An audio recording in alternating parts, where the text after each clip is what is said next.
ನಮ್ಮ ಆಯಿಗೂ ತಂದು ಹಾಕ್ಬಿಡ್ರಿ ಡಬ್ಬಿ.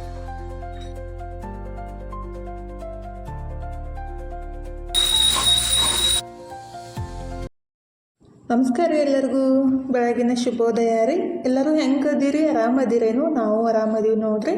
ನೀವು ಎಲ್ಲರೂ ಆರಾಮದಿರಿ ಅಂತೇಳಿ ಭಾವಿಸ್ತಾ ಇವತ್ತಿನ ಲಾಗ್ನ ಸ್ಟಾರ್ಟ್ ಮಾಡೋನು ಬರ್ರಿ. ಇವತ್ತು ಗುರುವಾರ ಬೆಳಗ್ಗೆ ಟೈಮ್ 8 ಗಂಟೆ ಆಗಕ್ಕೆ ಬಂದೈತೆ ನೋಡ್ರಿ. ನಾವಂತೂ ಎಷ್ಟು ಜಲ್ದಿ ಹೇಳ್ಬೇಕಂತ ಅನ್ಕೊಂತಿಲ್ಲ, ಆದ್ರೂ ಹೇಳಕ್ಕೆ ಆಗಂಗಿಲ್ಲ ರೀ. ಅಷ್ಟು ಥಂಡಿ ಐತಿ ನಮ್ಮ ಬಿಜಾಪುರ ಒಳಗೆ ಅಂತೂ ರೀ. 2 ಹಚ್ಕೊಂಡ್ಬಿಟ್ರು ಇನ್ನೂ ಒಳಗಡೆ ನದಗ್ತಾ ಇರ್ತೀವಿ, ಅಷ್ಟು ಥಂಡಿ ಇರುತ್ತೆ. ಬೆಳಗ್ಗೆ ಜಲ್ದಿ ಹೇಳ್ಬೇಕಂದ್ರೆ ಆಗೋದೇ ಇಲ್ಲರಿ. 6:30ಗೆ ಎದ್ಬಿಟ್ಟು ಎಲ್ಲ ಕೆಲಸ ಮಾಡಿ, ಅಂದರೆ ಇವತ್ತು ಜಾಸ್ತಿ ಅರ್ಬಿ ಎಲ್ಲ ಇದ್ರಿ. ಅಂದರೆ ನಿನ್ನೆ ಊರಿಂದ ಬಂದಿದ್ದೀವಲ್ಲ, ಸಿಕ್ಕಾಪಟ್ಟೆ ಅರ್ಬಿ ಇದ್ದು 2-3 ಬಕೆಟ್ ಅವನ್ನ ತೊಳೆದು ಬರಾಟಿಗೆ ಫುಲ್ ಸುಸ್ತನ ಆಗ್ಬಿಟ್ಟು ಫುಲ್ ಮೈಕೈ ಎಲ್ಲ ಜುಮ್ ಹಿಡಿದ್ಬಿಟ್ಟಿತ್ತು. ಅಷ್ಟು ಥಂಡಿ ಐತಲ್ರಿ. ಮತ್ತು ಹಂಗೆ ಇಟ್ಬಿಟ್ರೆ ಜಲ್ದಿ ಒಣಗಂಗಿಲ್ಲ. ಮತ್ತು ಇವತ್ತು ದೇವರ ಎಲ್ಲ ತಿಕ್ಕಿ ಪೂಜೆ ಮಾಡೋದೈತಿ. ನಾಳೆ ಅಮಾವಾಸ್ಯೆ ಐತಲ್ರಿ, ಎಲ್ಲ ಅಮಾವಾಸ್ಯೆ. ಹಾಗಾಗಿ ಇವತ್ತಿನ ದೇವರ ಎಲ್ಲ ತಿಕ್ಕಿ ಪೂಜೆ ಮಾಡ್ರೈತು. ಅಮಾವಾಸ್ಯೆ ದಿವಸ ಯಾವಾಗಲೂ ದೇವರ ತಿಕ್ಕಕ್ಕೆ ಹೋಗಬಾರ್ದು. ಹಾಗಾಗಿ ನಾನು ಹಿಂದಿನ ದಿವಸ ದೇವರ ಎಲ್ಲ ತಿಕ್ಕಿ ಪೂಜೆ ಮಾಡೋದ್ರಿ. ಈಗ ನಮ್ಮ ಮನೆಯವ್ರಿಗೆ ಡಬ್ಬಿ ಕಟ್ಟಬೇಕು, ಹಾಗಾಗಿ ಫಸ್ಟಿಗೆ ಹಿಟ್ಟು ಕಲಸಿ ಇಟ್ಬಿಟ್ಟು ಆಮೇಲೆ ದೇವರ ತಿಕ್ಕಿ ಕೊಟ್ರಾಯ್ತು. ಮತ್ತು ಈ ಕಡೆ ನಾನು ದೇವರ ತಿಕ್ಕಟ್ಟಿಗೆ ಹಿಟ್ಟು ನೆನೆಯುತ್ತೆ, ಅದಕ್ಕಾಗಿ ಅಂತೇಳಿ ಫಸ್ಟಿಗೆ ಹಿಟ್ಟನ್ನು ಕಲಸಿಟ್ಟರೆ ಚಪಾತಿ ಮಾಡ್ಬೇಕಂತೇಳಿ ಈಗಿದ್ರೆ ನಾನು ದೇವರ ತಿಕ್ಕಾಕಂತೀನಿ ನೋಡ್ರಿ. ಸಬೀನ ಮತ್ತು ನಿಂಬೆಹಣ್ಣು ಹಚ್ಬಿಟ್ಟು ದೇವರ ತಿಕ್ಬಿಟ್ರೆ ಫುಲ್ ಸ್ವಚ್ಛ ಆಗ್ತಾವ್ರಿ. ಪಿತಾಂಬ್ರಿಗಿಂತ ನೀವು ಒಂದ್ಸಲ ಖಂಡಿತ ಟ್ರೈ ಮಾಡಿರಿ. ಪಿತಾಂಬ್ರಿ ಹಚ್ಚಿ ತಿಕ್ತಿದ್ರೆ ಅಂದರೆ ಕೆಲವೊಬ್ರು ಇನ್ನೂ ತನಕ ಪಿತಾಂಬ್ರಿ ಹಚ್ಚಿನೇ ತಿಕ್ತಾರೋ, ಆದರೆ ನಿಂಬೆಹಣ್ಣು ಮತ್ತು ಸಬೀನ ಹಚ್ಚಿ ತಿಕ್ಬಿಟ್ರೆ ಏನಿಲ್ಲ ಕೈನೂ ಕಪ್ಪಾಗಂಗಿಲ್ಲ ರೀ. ಹಾಗಾಗಿ ಹೇಳಾಕತ್ತಿದ್ದಷ್ಟು ನಾನು ಅದೇ ರೀತಿ ಮಾಡೋದು, ನಿಂಬೆಹಣ್ಣು ಮತ್ತು ಸಬೀನ ಹಚ್ಚಿನೇ ತಿಕ್ಕೋದು. ಈಗಿದ್ರೆ ದೇವರನ್ನು ತಿಕ್ಕಿ ನಮ್ಮ ಮನೆಯವ್ರಿಗೆ ಕೊಟ್ಟರಿ. ನಮ್ಮ ಮನೆಯವರು ಪೂಜೆ ಮಾಡಾಕಂತಾರು. ಮತ್ತು ಈ ಕಡೆ ನಾನು ಪಲ್ಯ ಮಾಡಿಬಿಟ್ಟು ಚಪಾತಿ ಮಾಡೋದಂತ ರೆಡಿ ಮಾಡ್ಕೊಳಕಂತೀನಿ ನೋಡ್ರಿ. ಹೆಣ್ಮಕ್ಳಿಗೆ ಬೆಳಗ್ಗೆ ಎದ್ದು ಕೂಡಲೇ ಅಂತೂ ಜಾಸ್ತಿ ಕೆಲಸ ಇರ್ತಾವೆ. ಅಂದರೆ ಬೆಳಗ್ಗೆ ಎಲ್ಲರಿಗೆ ಡಬ್ಬಿ ಮಾಡ್ಕೊಡೋದಾಗಲಿ ಮತ್ತು ಬಾಂಡೆ ಬಟ್ಟೆ ಎಲ್ಲ ಇರ್ತಾವಲ್ಲ, ಹಾಗಾಗಿ ಸ್ವಲ್ಪ ಬೆಳಗ್ಗೆ ಎದ್ದು ಕೂಡಲೇ ಗಡ್ಬಿಡಿ ಅನಿಸ್ತಾ ಇರ್ತೈತಿ. ಬಾಂಡೆ ಎಲ್ಲ ರಾತ್ರಿನೇ ತಿಕ್ಕಿ ಇಟ್ಟಿರ್ತೀವಿ, ಆದರೆ ಬಟ್ಟೆ ಇವತ್ತು ಸ್ವಲ್ಪ ಜಾಸ್ತಿ ಇದ್ದು ಅಂತ ಲೇಟ್ ಆಯ್ತು ರೀ. ಅಂದರೆ ಊರಿಗೆ ಎಲ್ಲರೂ ಹೋಗಿ ಮನೆಗೆ ಬಂದ ತಕ್ಷಣ ಅಂತೂ ಜಾಸ್ತಿ ಕೆಲಸ ಅಂತ ಅನ್ಸುತ್ತಲ್ರಿ. ಅಂದರೆ ನಮ್ಮ ಮನೆಗೆ ಬಂದರೆ ಏನೋ ಒಂಥರ ಸಮಾಧಾನ ಅನಿಸುತ್ತೆ, ಆದರೆ ಕೆಲಸ ಮಾತ್ರ ಜಾಸ್ತಿನೇ ಇರ್ತಾವೆ. ಅಂದರೆ ಬೇರೆ ಕಡೆ ಹೋದಲ್ಲಿ ಕೆಲಸ ಏನೂ ಇರೋಂಗಿಲ್ಲ, ಆದ್ರೂ ನಮ್ಮ ಮನೆಯೊಳಗೆ ಬಂದಾಗ ಏನೋ ಜಾಸ್ತಿ ಖುಷಿ ಅಂತ ಅನ್ಸುತ್ತೆ. ನನಗೆ ಅದೇ ರೀತಿ ಅನ್ಸೋತ್ರಿ. ಅಂದರೆ ಎಲ್ಲೇ ಹೋಗಲಿ ನಮ್ಮ ಮನೆ ನಮ್ಗೆ ಚಲೋ ಅಂತ ಅನ್ನಿಸ್ತಾ ಇರ್ತೈತಿ ನನಗೆ ರೀ. ಅಂದರೆ 4 ದಿವಸ ಓಕೆ ಆರಾಮಾಗಿ ಇದ್ದು ಬರ್ಬೋದು. ಮತ್ತು ಬಂದ ತಕ್ಷಣ ಇಷ್ಟೆಲ್ಲ ಮನೆ ಕ್ಲೀನ್ ಮಾಡೋದಾಗಲಿ ಅರ್ಬಿ ಎಲ್ಲ ತೊಳೆಯೋದಾಗಲಿ ಜಾಸ್ತಿನೇ ಕೆಲಸ ಇರ್ತಾವೆ. ಅದೇ ಒಂದು ಬೇಸರ ರೀ. ಎಲ್ಲ ಅರ್ಬಿ ಎಲ್ಲ ತೊಳೆದು ಹಾಕಿ ಬಂದಿಲ್ಲ, ಹಾಗಾಗಿ ನಿವಾಂತ ಆಯಿತು. ಅಂದರೆ ಚಂದನ ಒಣಗ್ತಾವ ಅಂಥೇಳಿ ಈಗಿದ್ರೆ ನಾನು ಪಲ್ಯನೂ ರೆಡಿ ಮಾಡ್ಕೊಳಕಂತೀನಿ ನೋಡ್ರಿ. ಇವತ್ತಿದ್ರೆ ಬಟಾಟಿ ಕಟ್ ಮಾಡಿಬಿಟ್ಟು ಒಗ್ಗರಣೆ ಮಾಡಕ್ಕಂತೀನಿ. ಅಂದರೆ ಕುದಿಸಿ ಮತ್ತು ಅದನ್ನ ಸುಲಿದು ಒಗ್ಗರಣೆ ಹಾಕೋಕ್ಕಿಂತ ಈ ರೀತಿ ಮಾಡಿಬಿಟ್ರೆ ಒಂದು 5 ನಿಮಿಷ ಒಳಗಡೆ ಪಲ್ಯ ರೆಡಿ ಆಗಿಬಿಡುತ್ತೆ.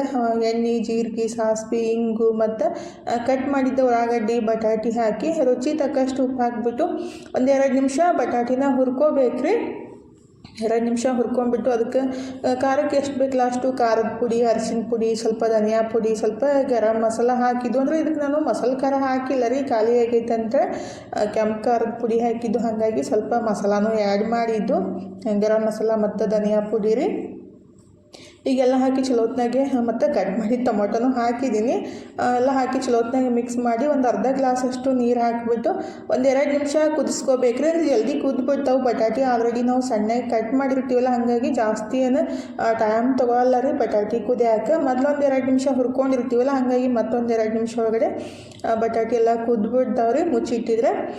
ಈಗಿದ್ರೆ 1-2 ನಿಮಿಷ ಆದಮೇಲೆ ಲಾಸ್ಟಿಗೆ ಸ್ವಲ್ಪ ಕೊತ್ತಂಬರಿ ಸೊಪ್ಪು ಹಾಕಿಬಿಟ್ರಾಯ್ತು. ಸಿಂಪಲ್ಲಾಗಿರೋ ಬಟಾಟಿ ಪಲ್ಯ ರೆಡಿ ಆಗುತ್ತೆ ನೋಡ್ರಿ. ಚಪಾತಿಗೆ, ರೊಟ್ಟಿಗೆ ಈಜಿಯಾಗಿ ಈ ರೀತಿ ಮಾಡ್ಕೋಬೋದು. ನಾನು ಟೈಮ್ ಇದ್ದಿತ್ತಿಲ್ಲ ಅಂತ ಸಿಂಪಲ್ಲಾಗಿ ಈ ರೀತಿ ಪಲ್ಯನೂ ರೆಡಿ ಮಾಡಿ ಇನ್ನು ಚಪಾತಿ ಮಾಡೋಕೆ ಸ್ಟಾರ್ಟ್ ಮಾಡಿದ್ದೀನಿ ನೋಡ್ರಿ. ಆಲ್ರೆಡಿ ಟೈಮ್ 8:30 ಆಗೋಕ್ಕೆ ಬಂತು. ಇನ್ನು ಚಪಾತಿ ಅಷ್ಟು ಮಾಡಿಬಿಟ್ರೆ ಅಡುಗೆ ಕೆಲಸ ಆಗುತ್ತೆ ರೀ. ಅಂದರೆ ನಂದು ಇವತ್ತು ಉಪವಾಸ ಇತ್ತು, ಹಾಗಾಗಿ ಮತ್ತು ಗೋಧಿ ಹಿಟ್ಟನ್ನು ಸ್ವಲ್ಪ ಇತ್ತು. ಇವತ್ತಂತೂ ಬೀಸಂಗಿಲ್ಲ, ನಾಳೆ ಅಮಾವಾಸ್ಯೆ, ನಾಳೆನೂ ಬೀಸಂಗಿಲ್ಲ. ನೋಡ್ಬೇಕು ರೀ ಯಾವಾಗ ಬೀಸ್ಕೊಂಡು ಬರೋದಾಗುತ್ತೋ ಗೊತ್ತಿಲ್ಲ. ನಮ್ಮ ಮನೆಯವ್ರಿಗೆ ಊಟಕ್ಕೆ ಹಾಕಿಕೊಟ್ಟು ಅವರಿಗೆ ಡಬ್ಬಿ ಕೊಟ್ಟೆ ರೀ ಕಟ್ಬಿಟ್ಟು. ಈಗ ನಂದು ಇವತ್ತು ಗುರುವಾರ ಅಲ್ಲ, ಅಂದರೆ ನಾನು ಗುರುವಾರ 1 ಟೈಮ್ ಅಷ್ಟೇ ಊಟ ಮಾಡೋದು. ಅಂದರೆ ಪೂರ್ತಿ ಉಪವಾಸ ಅಂತೂ ಮಾಡೋಕ್ಕಾಗಂಗಿಲ್ಲ ರೀ. 1 ಟೈಮ್ ಮಧ್ಯಾಹ್ನ ಅಥವಾ ಸಂಜೆಗೆ ಊಟ ಮಾಡ್ತೀನಿ. ಬೆಳಗ್ಗೆ ಮತ್ತು ಸಾಯಂಕಾಲ ಸ್ವಲ್ಪ ಕಾಫಿ ಅಥವಾ ಚಹಾ ಕುಡಿದು ಬಿಟ್ರೆ ಆಗುತ್ತೆ.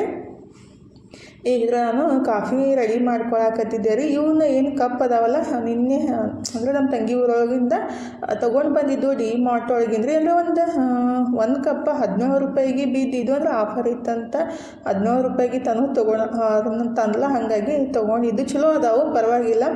ಕಾಫಿ ಅಥವಾ ಚಹಾ ಕುಡಿಯೋಕೆ ಮಜ್ಜಿಗೆ ಕುಡಿಯೋಕೆ ಆಗ್ತಾವಲ್ಲ ಅಂತ ತಂದಿದ್ದು. ಹೀಗಿದ್ರೆ ನಾನು ಕಾಫಿ ಮಾಡ್ಕೊಂಡು ಕುಡಿದ್ಬಿಟ್ಟು ಇದ್ರೆ ಇವತ್ತು ಮಧ್ಯಾಹ್ನ ಮಸಾಲ ರೈಸ್ ರೆಡಿ ಮಾಡಿದ್ಲು. ಬೆಳಗ್ಗೆ ಮಾಡಿದ್ದು ಚಪಾತಿ ಮತ್ತು ಪಲ್ಯ ಇದ್ರೆ ನಾನಷ್ಟು ಬಾಳೆಹಣ್ಣಿನ ಸೀಕರಣೆ ಮಾಡಿದ್ದು, ಅಂದರೆ 2:30 ಹೋಗಿತ್ತು.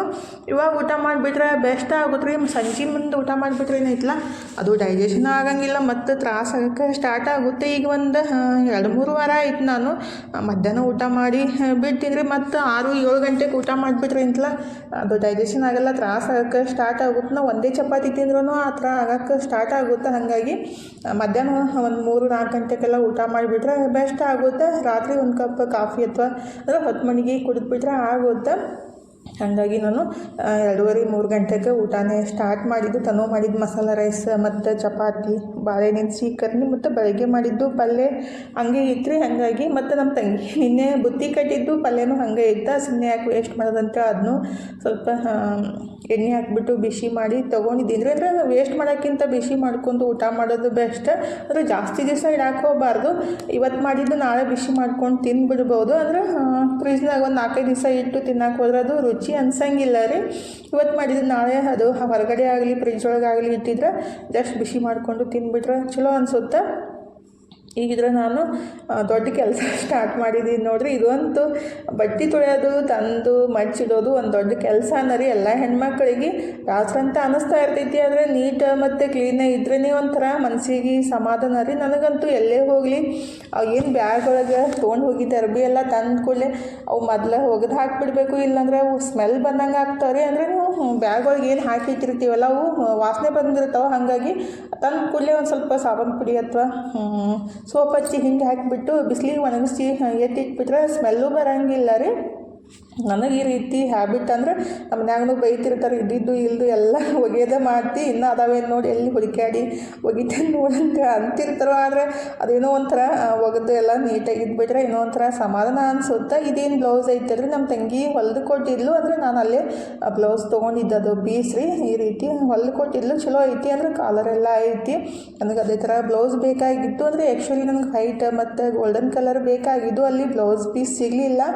ನೆಕ್ಸ್ಟ್ ಟೈಮ್ ಬಂದಾಗ ಹೊಲ್ದು ಕೊಟ್ಟನ ಅಂತ ಅಂದ್ಲು. ಹಾಗಾಗಿ ಇದನ್ನೊಂದೇ ಹೊಲ್ಕೊಂಡು ತೊಗೊಂಡು ಬಂದಿದ್ದು. ಅಂದರೆ ಟೈಮು ಇದ್ದಿತ್ತಿಲ್ಲ ಅಲ್ರಿ ಕೆಲಸ ಮತ್ತು ಹೊರಗಡೆ ಹೋಗೋದು, ಹಾಗಾಗಿ ಟೈಮ್ನು ಸಿಗಂಗಿಲ್ಲ. ಈಗಿದ್ರೆ ನಾನು ಇದನ್ನೆಲ್ಲ ಬಟ್ಟೆ ಮಚ್ಚಿಟ್ಬಿಡ್ತೀನಿ ನೋಡಿರಿ. ಇದೊಂದು ಕೆಲಸ ಕಂಪ್ಲೀಟ್ ಮಾಡಿಬಿಡ್ತೀನಿ. ಈಗಿದ್ರೆ ಅರ್ಬಿ ಎಲ್ಲ ಮಚ್ಚಿಟ್ಟು ಕಸ ಗುಡಿಸಿ ಕೈಕಾಲು ಮುಖ ತಗೊಂಡು ದೇವ್ರ ಮುಂದೆ ದೀಪ ಹಚ್ಚಿ ಇನ್ನಿದ್ರೆ ಸ್ವಲ್ಪ ಚಹಾ ಮಾಡ್ಕೊಂಡು ಕುಡಿ ನಂತರ ಚಹಾ ಇಟ್ಟಿದ್ದೆ ರೀ. ನನ್ನ ಮಗಳಿಗೆ ಚಹಾ ಕುಡಿಬೇಕಂತಿತ್ತು, ಆದರೆ ನಾನು ಅದಕ್ಕೆ ಪುದೀನ ಹಾಕಿದ್ದೆ. ಹಾಗಾಗಿ ಸಿಟ್ಟು ಮಾಡ್ಕೊಂಡ್ಬಿಟ್ಟಿದ್ಲು. ನಮ್ಮ ಆಯಿನಷ್ಟು ಹಾಕಿ ಕುದಿಸ್ಬಿಡ್ರಿ ಇನ್ನೂ ಚಲೋ ಆಗ್ತೈತಿ, ಇದ್ದಿದ್ದು ಇಲ್ದು ಎಲ್ಲ ಹಾಕಿಬಿಡ್ತೀರಿ ಚಲೋನೇ ಆಗಂಗಿಲ್ಲ ಚಹಾ ಅಂತ ಹಾಕತ್ತಿದ್ಲು. ನನಗೇನು ಗೊತ್ತೇಂದ್ರೆ ಪುದೀನ ಮತ್ತು ಲೆಮನ್ ಗ್ರಾಸ್ ಮತ್ತು ಏಲಕ್ಕಿ ಶುಂಠಿ ಎಲ್ಲ ಹಾಕಿಬಿಟ್ಟು ಮಸಾಲ ಚಹಾ ಇಷ್ಟ ಆಗುತ್ತೆ. ಆದರೆ ತನಗೆ ಅದು ಪುದೀನ ಮತ್ತು ಲೆಮನ್ ಗ್ರಾಸ್ ಹಾಕಿಬಿಟ್ರೆ ಚಹಾ ಇಷ್ಟನೇ ಆಗಂಗಿಲ್ಲ. ಹಾಗಾಗಿ ಸ್ವಲ್ಪ ಬೈಕೊಳಕತ್ತಿದ್ಲು. ನಾನಂತೂ ಕುಡಿಯೋಂಗಿಲ್ಲ ಅಂತ ಅಂದ್ಲು.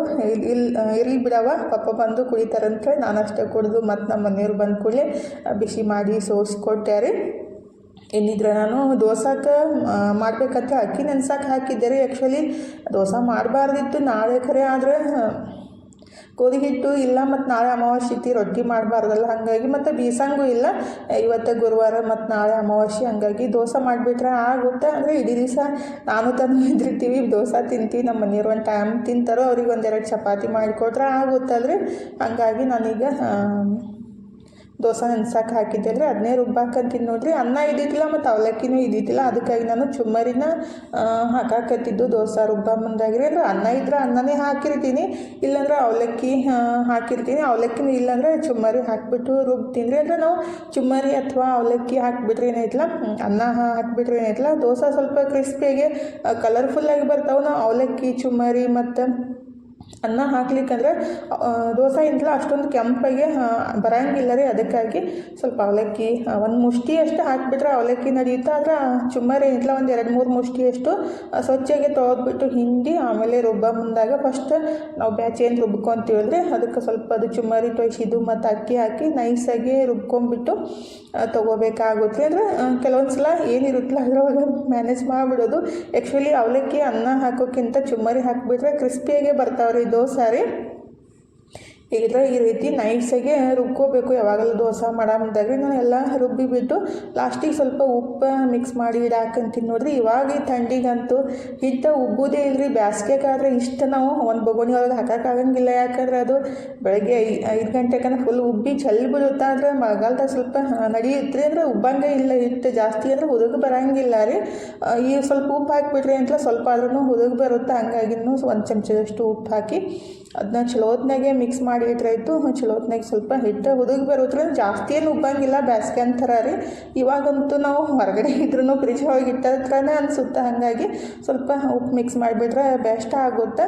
ಅದಕ್ಕಾಗಿ ಉಪ್ಪು ಮಿಕ್ಸ್ ಮಾಡಿ ಇಡಾಕಂತೀನಿ ನೋಡ್ರಿ. ಇವತ್ತಿನ ವಿಡಿಯೋನೂ ಇಲ್ಲೇ ಮುಗಿಸೋಣ್ರಿ. ಇವತ್ತಿನ ವಿಡಿಯೋ ಹೆಂಗೆ ಅನ್ನಿಸ್ತಂತ ಕಮೆಂಟ್ ಬಾಕ್ಸ್ ಒಳಗೆ ಹೇಳೋದು ಮರೆಯೋಕೆ ಹೋಗಬೇಡ್ರಿ. ವಿಡಿಯೋ ಇಷ್ಟ ಆಗಿದ್ರೆ ಲೈಕ್ ಮಾಡಿ, ಶೇರ್ ಮಾಡಿ, ಸಬ್ಸ್ಕ್ರೈಬ್ ಮಾಡಿಕೊಂಡು ಸಪೋರ್ಟ್ ಮಾಡಿರಿ. ಇಷ್ಟು ತನಕ ವಿಡಿಯೋ ನೋಡಿದ್ದಕ್ಕೆ ತಮ್ಮೆಲ್ಲರಿಗೂ ತುಂಬ ಧನ್ಯವಾದಗಳು ರೀ. ಥ್ಯಾಂಕ್ ಯು ಫಾರ್ ವಾಚಿಂಗ್ ರೀ. ನಮಸ್ಕಾರ ರೀ. ಹೋಗಿ ಬರ್ತೀವಿ ರೀ. ಮತ್ತೆ ಹೊಸ ಲಾಗ್ ಜೊತೆಗೆ ಸಿಗ್ತೀವಿ ರೀ.